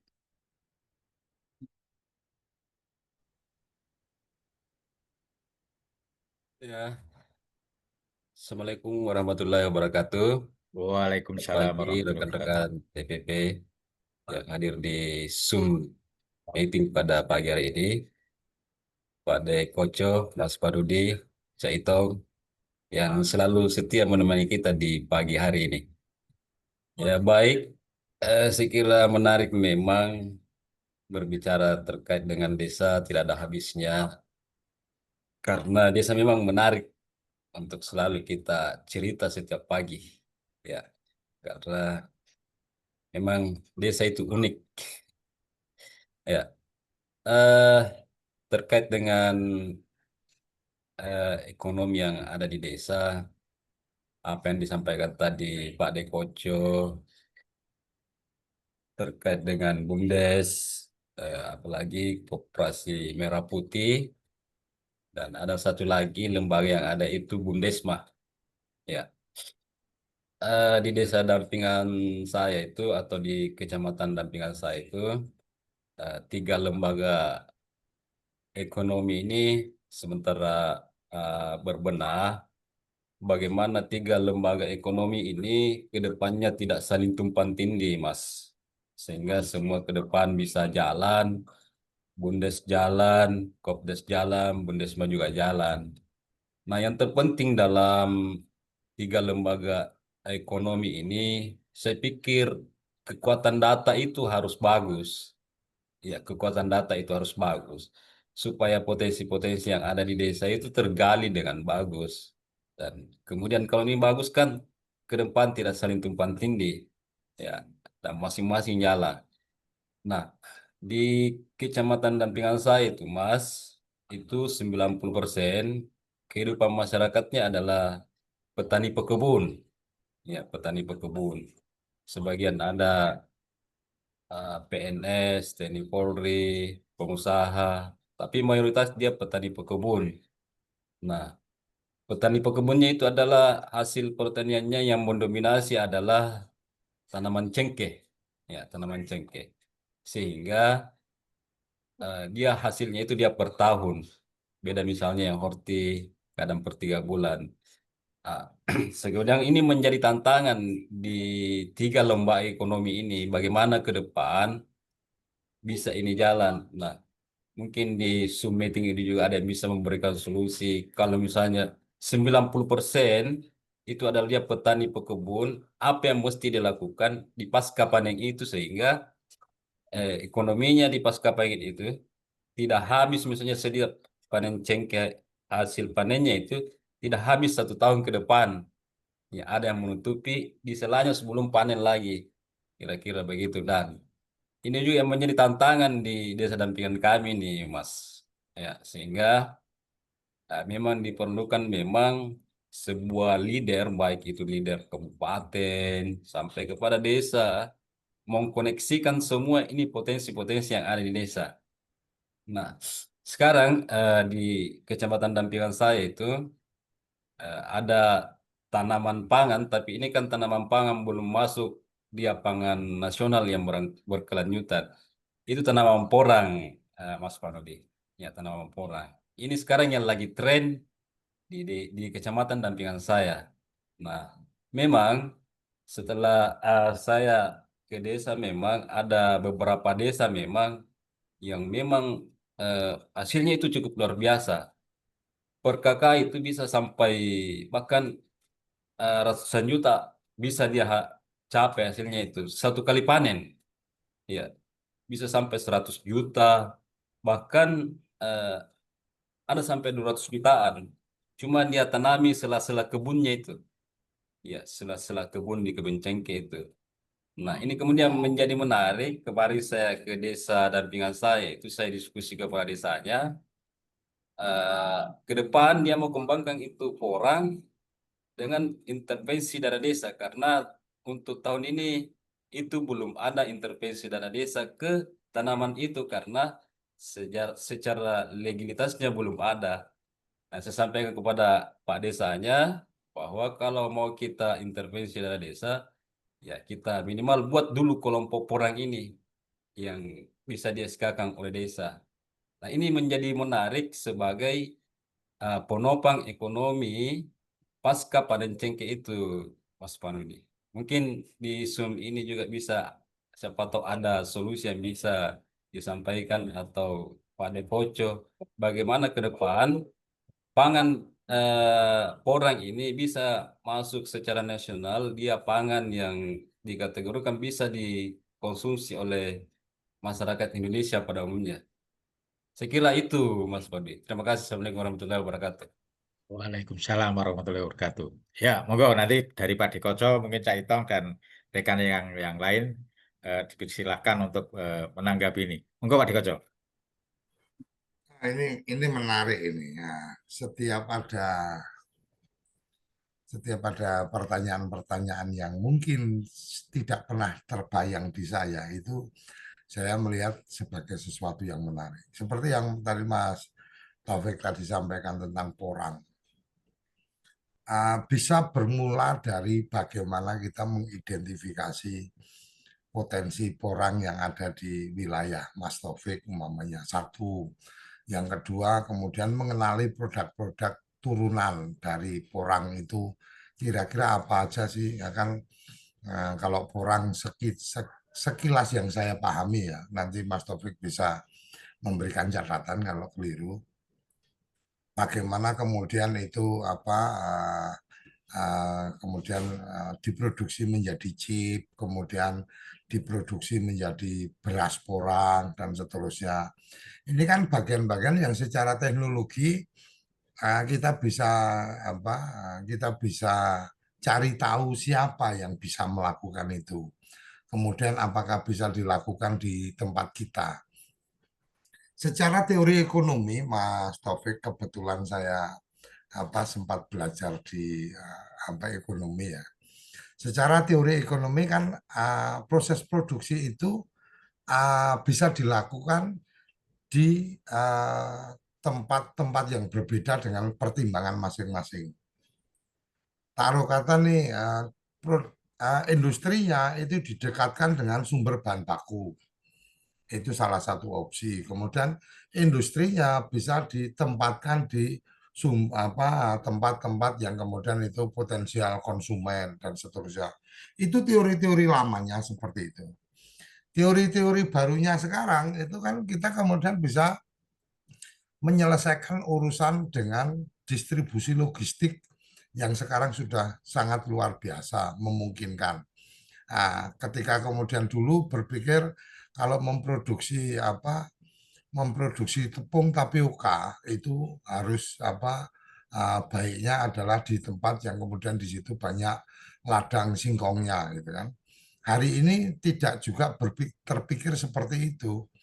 Bisa saja kemudian dikirimlah itu produk itu dalam bentuk chip yang sudah kering, kemudian di industrinya tidak di tempat produksi. Kenapa? Karena ternyata produk yang dihasilkan itu kemudian harus cepat sampai di tangan konsumen atau cepat langsung harus dimanfaatkan dan seterusnya. Itu beberapa hal. Dan kemudian ketika bicara pemasaran, Mas Taufik, mungkin dulu kebayang kita itu bisa memproduksi, tapi kita nggak bisa cara jualnya. Kan dulu kita sering terima informasi kan kayak gitu ya Mas Taufik ya. Kami bisa memproduksi, tapi kami nggak bisa jualan. Nah sekarang dengan marketplace, setiap orang bisa kemudian memasang di situ dan kemudian dia sudah di marketplace itu sudah bisa langsung memberikan gambaran tentang biaya pengiriman logistiknya dengan banyak pilihan. Nah, artinya apa? Artinya kesulitan untuk memasarkan itu juga bukan kemudian benar-benar jadi satu hambatan. Ketika kemudian kita bisa mampu mempublikasikan dan menyampaikan kepada publik. Kira-kira seperti itu yang seperti tadi yang saya contohkan tadi, sama seperti ketika anak saya membuka pet shop, itu kan yang kepikiran di saya waktu itu ya karena yang istilahnya Cak Itong tadi kan kita ini kan udah generasi baby boomer lah kalau saya mungkin ya. Artinya nggak kebayang kemudian kita itu ada di gang, artinya ya bukan gang yang sempit banget tapi setidaknya bukan di lintasan, sehingga membayangkannya kalau toko itu kan mesti di dekat jalan besar kan gitu. Tapi ternyata kan sekarang enggak, ketika dia membuat tagging di Google Map, kemudian dia mengoptimalisasi informasinya, itu orang datang ke tempat kita tanpa harus kita itu di papan di pertigaan depan itu dipasang papan petunjuk. Dulu kan kita kalau mau nyari rumahnya Mas Taufik umpamanya atau rumahnya kepala desa deh, itu di satu desa kan pusingnya minta ampun Mas.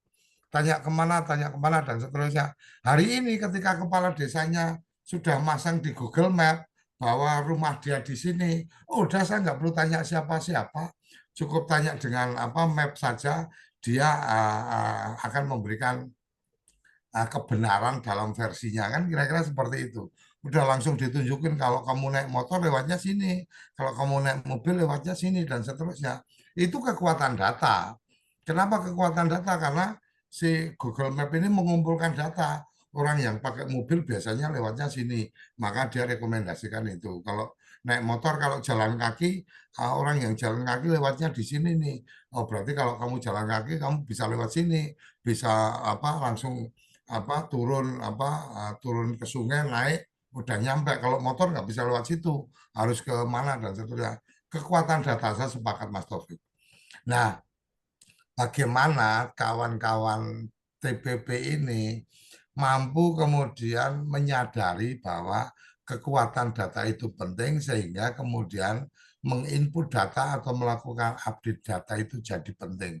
Sama seperti yang tadi disampaikan Porang. Orang tadi kan bisa langsung ketika potensi di wilayah Mas Taufik seperti apa, kemudian bisa saja dengan bantuan AI ditanyakan bahwa potensi kita yang seperti ini bla bla bla dan seterusnya, ada ide apa ini kamu ketika kemudian kita ingin mengembangkan budidaya porang atau pemanfaatan porang ini untuk keperluan kesejahteraan masyarakat. Pertanyaan-pertanyaan yang enteng kayak gitu aja, dia akan memberikan jawaban yang sangat dalam dan luar biasa. Dari situ kemudian bisa diikuti pertanyaan lanjutan. Mungkin penampung atau pembeli porang di wilayah terdekat di mana. Atau kemudian kalau kemudian kita ingin membangun mini industri tentang porang, saran rekomendasinya apa dan seterusnya. Ini sangat mungkin dilakukan karena kita sekarang sudah ada di dunia yang sudah maju secara teknologi informasi, apalagi dengan kemajuan AI yang luar biasa. Kita kemarin sempat di forum kita mendapatkan insight yang luar biasa dari temannya Cak Itong waktu itu tentang bagaimana beliau membangun greenhouse itu dari tidak punya pemahaman tentang teknik gitu kan. Kemudian ngobrol sama AI kalau mau bikin greenhouse dengan efisien dengan biaya yang murah kayak apa, lahan saya ukurannya segini-segini. Dia langsung memberikan opsi-opsinya. Oke, kalau rangka kebetulan di wilayah kita rangka apa kalau Baja. baja ringan itu berisiko dengan karatan dan seterusnya. Kemudian kita punya potensi bambu. Kira-kira rekomendasi apa? Oh ya, bla bla bla dan seterusnya. Bagaimana cara menyambung bambu dan seterusnya. Diberikan guidance. Yang penting adalah jangan malu bertanya. Gitu. Artinya ya kita nggak paham apa ya tanyakan aja. Orang dia juga nggak akan menghukum kita kecuali pertanyaan-pertanyaan kita itu yang sensitif itu memang GPT sekarang kayaknya sudah mulai agak serius ya membatasi itu. Jadi kalau kata yang sensitif tentang seks, sensitif tentang kekerasan, kalau kata ide untuk membuat bom atau ide untuk membunuh dan seterusnya, sepertinya dia tidak akan memberikan rekomendasi itu. Artinya kecerdasan itu terus dibenahi dan saya pikir pada prinsipnya yang mengembangkan pun berpikir bagaimana memberikan kemanfaatan. Jadi hal-hal yang negatif dia berusaha untuk tidak masuk di wilayah itu. Saya pikir itu Mas Taufik, jadi kalau tentang ide tentang porang dan seterusnya, saya ingat betul waktu itu saya pertama kali kenal porang itu di tahun berapa ya? Sekitar 2009 kalau nggak salah. Itu kita main ke Makassar waktu itu. Kemudian ada kawan yang sudah melakukan itu dan saya ingat betul uh, mereka hanya jual porang aja. Porang yang awalnya porang yang diambil dari hutan, kemudian dicuci, kemudian dikirim ke Surabaya. Tapi berapa tahun berikutnya saya dengar dia sudah mulai produksi chip, habis itu juga sudah mulai produksi tepung. Jadi artinya bagaimana memulai dan kemudian mendapatkan pengetahuan-pengetahuan dari apa yang sudah kita mulai itu menjadi penting. Jadi saya jadi ingat almarhum bapak saya, semoga beliau bahagia di surga. Bapak saya sempat menyampaikan bahwa berpikir jangan lebih dari satu kali. Jadi kalau berpikir itu jangan lebih dari satu kali. Karena kalau kamu berpikir terlalu panjang, maka ada orang lain yang sudah melakukan dan sudah belajar dari kegagalan. Ketika kamu memutuskan memulai, orang lain itu sudah berjalan dan sudah belajar dari kegagalan. Jadi berpikir jangan lebih dari satu kali, selesai berpikir langsung kerjakan. Dari apa yang kamu kerjakan, kamu bisa belajar dari kesalahan, dan kamu sudah memulai lebih dulu daripada kawan-kawan kamu yang sedang berpikir jangan-jangan kayak gini, jangan-jangan kayak gini. Udah dia pasti akan tertinggal. Jadi itu nasihat yang saya baru sadari sekarang dengan adanya teknologi kayak gini. Jadi saya mungkin termasuk yang gerusa-gerusu terlalu cepat untuk ya dan seterusnya. Tapi ya itu salah satunya. Kalau mikirnya kelamaan ya udah orang lain udah jalan kemana-mana. Kita masih merenungi sambil ngerokok, mikir-mikir, padahal daya nalar kita juga terbatas, menggunakan teknologi juga nggak mau. Yo lawang dasarnya bodoh, rata utakon gitu kan. Dasarnya udah kecerdasan kita rendah, nggak mau bertanya, cuma gayanya kita, aku masih memikirkan gini. Ya udah orang bagian berpikir itu sekarang sudah ada AI yang siap mengambil alih, ya udah ngobrol sama dia aja biar dia membantu kita berpikir, kita tinggal mengeksekusi.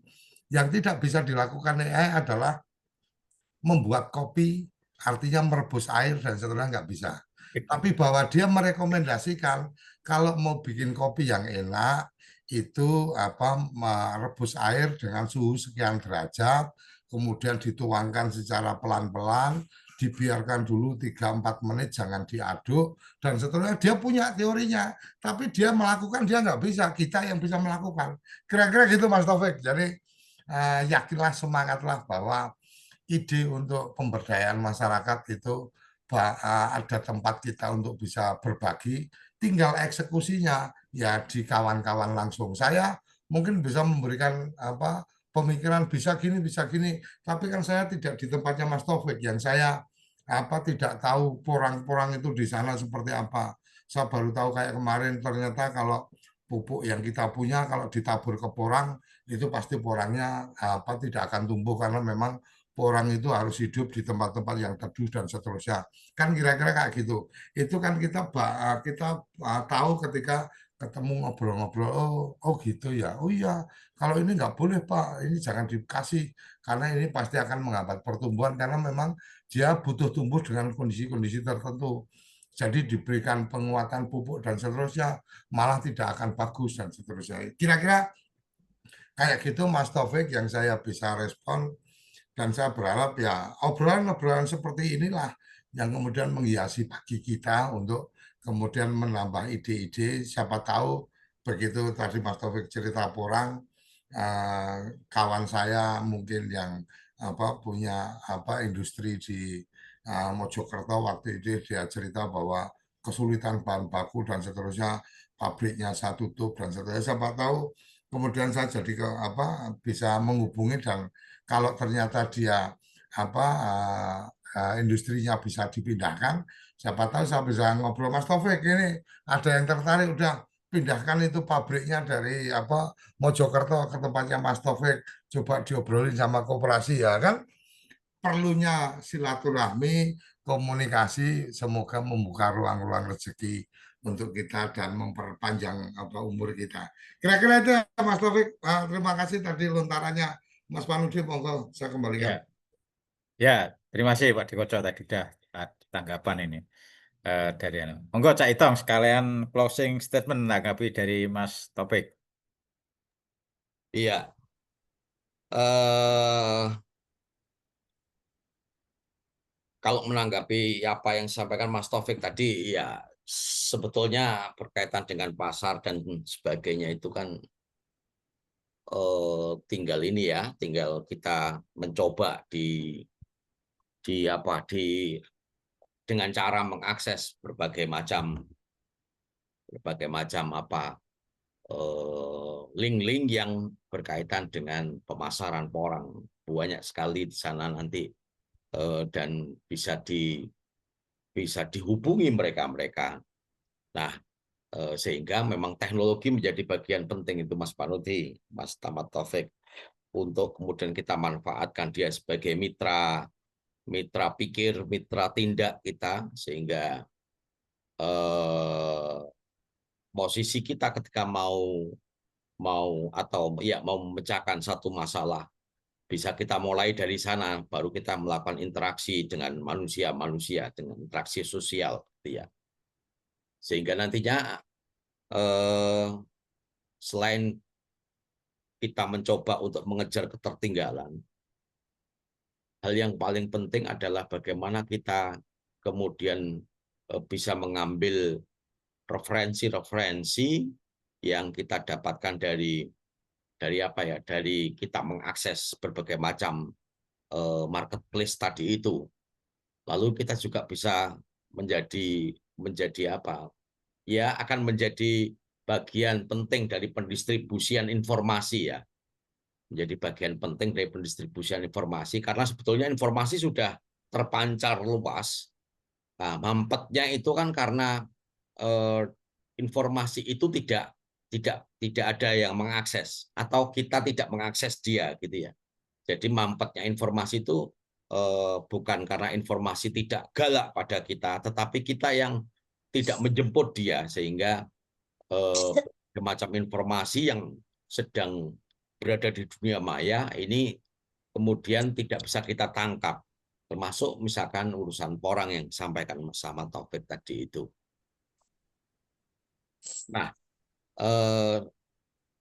sebagai obrolan di penghujung acara pada Ngobrol Desa,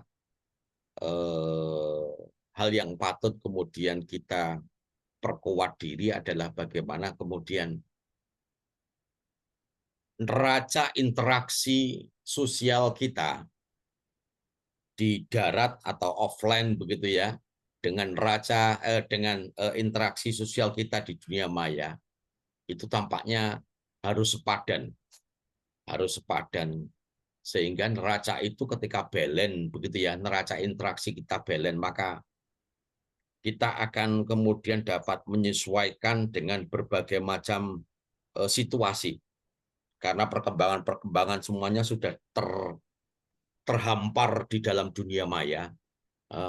Tinggal kita mau memanfaatkan perangkat-perangkat yang kita miliki semacam laptop ataupun semacam ponsel, ya, smartphone itu secara luas apa tidak, begitu ya. Kalau kita hanya mengambil pada sisi komunikasi di satu platform saja, maka ya pengetahuan kita hanya ada di dalam satu platform itu. Dan tampaknya berkaitan dengan apapun yang menjadi kebutuhan publik itu semuanya sudah ada di berbagai macam platform. Itu yang paling penting untuk kemudian kita lakukan, karena dengan cara itulah kita nanti akan mudah sekali mendapatkan informasi, advice, juga mudah sekali kita akan menampilkan diri pula di dalam di dalam platform-platform apapun, sehingga saluran-saluran atau pipa-pipa informasi itu bisa kemudian kita mendapat informasi, kita pun juga bisa memberikan informasi, gitu ya. Itu sehingga arus balik terhadap informasi itu pun bisa kemudian kita lakukan. Itu dulu mungkin Mas Panuti yang bisa saya sampaikan di penghujung acara. Mohon maaf ini saya masih belum begitu connect dengan topik mungkin yang sejak awal sedang dibahas. Tapi terima kasih Pak Ahmad Taufik, apapun yang tadi tanyakan nanti saya coba untuk melihat di dalam YouTube, karena apa yang disampaikan Pak Ahmad Taufik tadi itu ada beberapa kalimat yang bisa kemudian memantik saya untuk kemudian menjadikan satu artikel, gitu ya, satu artikel yang itu bisa kemudian saya publikasikan dan mungkin bisa kemudian itu menjadi pendapat-pendapat saya. Terima kasih, terima kasih. Saya kembalikan Mas Panuti. Salam desaisme. Ya, salam desaisme. Kemudian Pak Dikoco untuk closing statement, Pak Di. Oke, terima kasih. Terima kasih kawan-kawan sudah bergabung, dan makasih Mas Taufik yang berkenan untuk open kamera, open mic ya. Jadi untuk kemudian suasana atau perbincangan kita menjadi semakin asik, menjadi ada hal-hal yang kemudian kita bisa menangkap ide-ide atau menangkap fenomena yang ditemui kawan-kawan di lapangan. Jadi inilah yang kita sangat harapkan di forum-forum ngobrol desa, itu kemudian terlontar atau tersampaikan hal-hal yang kemudian ada di lapangan, dan itu disampaikan secara langsung supaya kita bisa mendapatkan sentuhan interaksinya. Jadi bahasanya Caitong menarik, artinya mengimbangkan antara komunikasi digital dengan komunikasi fisik. Ini bahayanya nanti kalau saya kemudian berpikirnya ini jangan-jangan hablum minallah sama hablum minanas ini sudah diganti dengan hubungan interaksi digital dengan interaksi dengan manusia. Ini bercandaan yang mungkin tidak pada tempatnya, tapi setidaknya bahwa memang bagaimana kita berinteraksi secara offline dan online itu ya memang harus ada keseimbangan. Nggak mungkin yang seperti tadi saya sampaikan, nggak mungkin eksekusi itu bisa dilakukan tanpa kita ketemu langsung atau melakukan tindakan-tindakan secara fisik. Artinya bagaimana tadi saya contohkan tentang membuat kopi aja, mungkin interaksi digital saya bisa mendapatkan bagaimana cara menyeduh kopi dengan mendapatkan rasa, cita rasa yang sempurna dan seterusnya. Oh, ternyata suhu airnya harus sekian derajat, kemudian dituangnya harus pelan-pelan, kemudian tidak langsung diaduk tapi dibiarkan dulu selama 3 sampai 5 menit, Kenapa? Karena di situ sedang ada proses kimiawi dari kopi dengan air dan seterusnya. Baru selesai itu diaduknya pun pelan-pelan, dan kemudian kalau di permukaan itu ada buihnya, berarti di situ cara penyeduhan kita udah sempurna. Itu kan ketika kita komunikasi di aplikasi atau di apapun itu, dia kan hanya menceritakan, tapi yang bisa melakukan kan kita.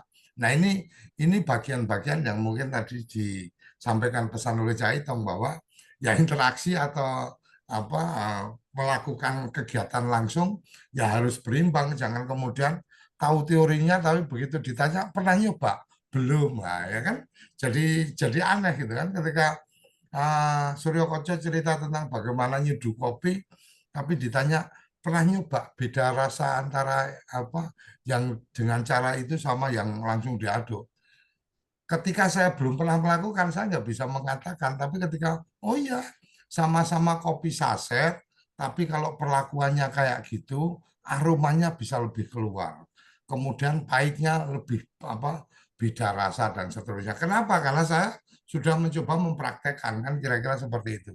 Jadi saya pikir itu, dan terima kasih kawan-kawan yang selalu setia ngobrol sama kita di pertemuan ngobrol desa. Hari Sabtu semoga kita bisa punya agenda untuk Laris Forum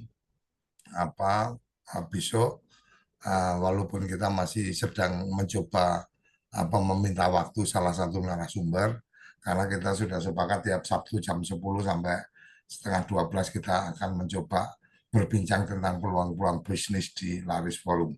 Saya pikir itu, terima kasih, salam bahagia untuk kawan-kawan semua, salam sehat untuk orang-orang yang Anda cintai, salam desaisme. Ya, salam desaisme. Ya, terima kasih Caitong, Pak Dekoco, dan Mas Ahmad Taufik bahwa tadi sudah disampaikan permasalahan kaitannya dengan yang dihadapi Pak Taufik atau Mas Taufik. Saya kira tadi sudah ada alternatif-alternatifnya. Yang jelas itu ada BUMDes, ada BUMDesma, ada KOPDes merah putih. BUMDesma mungkin bisa memberikan pinjaman bagi petani porang atau petani cengkeh. Kemudian BUMDesnya bisa memasarkan. Nah, itu kan juga luar biasa ketika itu mengkaitkan satu dengan yang lain, kaitannya dengan lembaga ekonomi yang ada di desa. Ya, karena sudah hampir 2 jam kurang 10 menit acara pagi hari ini ngobrol desa ini. Kita ucapkan terima kasih Pak Dekoco, Caitong, dan kawan-kawan semuanya yang telah bergabung. Kita berjumpa kembali di episode berikutnya. Kita akhiri. Akhirul kalam. Wassalamualaikum warahmatullahi wabarakatuh. Salam desaisme.